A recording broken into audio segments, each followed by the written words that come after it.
वीरान नगर के mental hospital के सामने सुबह के समय एक ऑन्टो आकर रुका। इसमें से रवि नाम का लड़का उतरा और अस्पताल के गार्ड को बुलाने लगा। कुछ देर तक जब कोई नहीं आया तो रवि खुद ही गेट खोलकर अंदर जाने लगा। जैसे ही रवि ने गेट खोला, एक आदमी ने उससे पूछा कि तुम टीवी ठीक करते हो? रवि ने जवाब दिया, नहीं। यह सुनते ही उस आदमी ने रवि को जोरदार थप्पड़ मारते हुए कहा कि यहां से अभी सिर्फ टीवी ठीक करने वाले को अंदर आना था, तुम यहां क्या कर रहे हो? रवि को कुछ समझ नहीं आ रहा था।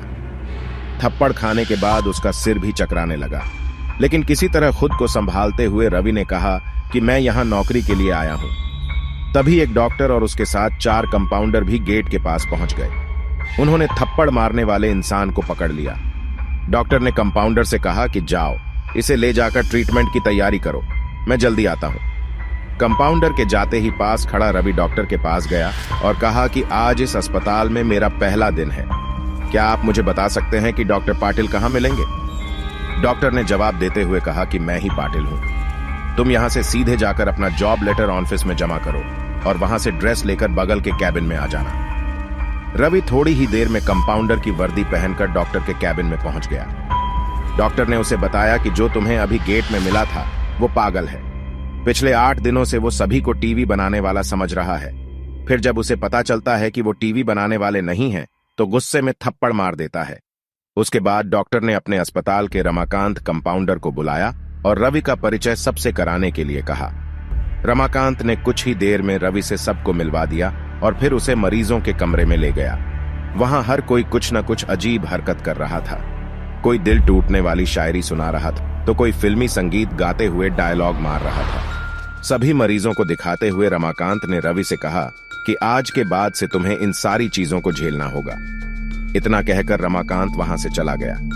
तभी रवि को पता चला कि उसकी नाइट ड्यूटी लगी है। दिन के समय आराम करने के बाद रवि रात को मरीजों की देखरेख में जुट गया। जैसे ही रात के 12 बजे तो सभी का चेहरा डर से पीला पड़ने लगा। हल्ला करने वाले मरीज भी चुपचाप से एक कोने में बैठ गए। ये सब देखकर रवि को बड़ा अजीब लगा।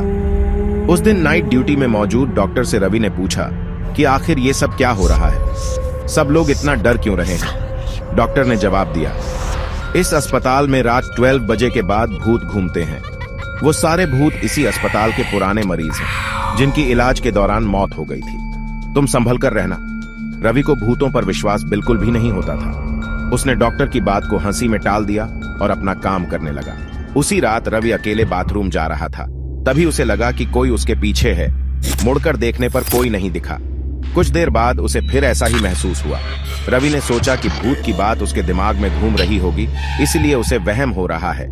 बाथरूम करके जब रवि बाहर आ रहा था तो उसे शीशे में लिखा हुआ दिखा कि आज तुम पागल हो जाओगे। रवि को लगा कोई उसके साथ मजाक कर रहा है, इसलिए उसने इस बात पर गौर नहीं किया और अपने काम पर लग गया। कुछ देर बाद रवि को एक तेज चीख सुनाई दी। वो दौड़ते हुए आवाज की ओर गया। जैसे ही रवि वहां पहुंचा तो एक पागल ने दरवाजा अंदर से बंद कर दिया। किसी तरह से रवि से उस दरवाजे को खुलवाया। दरवाजा खुलते ही उस पागल ने रवि को हवा में उछालकर गिरा दिया। रवि इतनी जोर से गिरा कि उसकी पीठ में गहरी चोट लग गई। तभी एक जोर की हंसी रवि को सुनाई दी। वही पागल हंसते हुए बोला कि मैंने कहा था ना कि आज तू पागल हो जाएगा। रवि ने गुस्से में झल्लाते हुए कहा, पागल आदमी, तूने ये क्या किया? रुक, तुझे अभी बिजली का झटका देता हूँ। पागल ने जवाब दिया, अस्पताल में मिलने वाले बिजली के झटके से ही तो मेरी मौत हुई थी। अब तू क्या मुझे कोई शौक देगा? अब मुझे इनका डर नहीं। इतना कहते ही उस पागल भूत ने रवि को एक हाथ से पकड़ा और दूसरा हाथ स्विच बोर्ड में डाल दिया। इस तरह से रवि को बिजली का इतना तेज झटका दिया कि उसकी चीखों से पूरा अस्पताल गूंज उठा। रवि की आवाज सुनकर अस्पताल में मौजूद नाइट स्टाफ दौड़ते हुए उस कमरे की तरफ आए। सबको वहां रवि बेहोश हालत में मिला। तुरंत रवि को मरीजों के बेड पर लेटाया।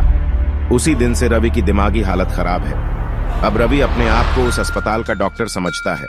अपनी पागल स्थिति और डॉक्टर बनने के वहम के चलते रवि ने ब्लेड से अब तक कई लोगों का पेट काट दिए हैं। कहानी से सीख, सामने वाले की चेतावनी को हल्के में लेना खतरनाक हो सकता है। हमेशा सतर्क रहना चाहिए।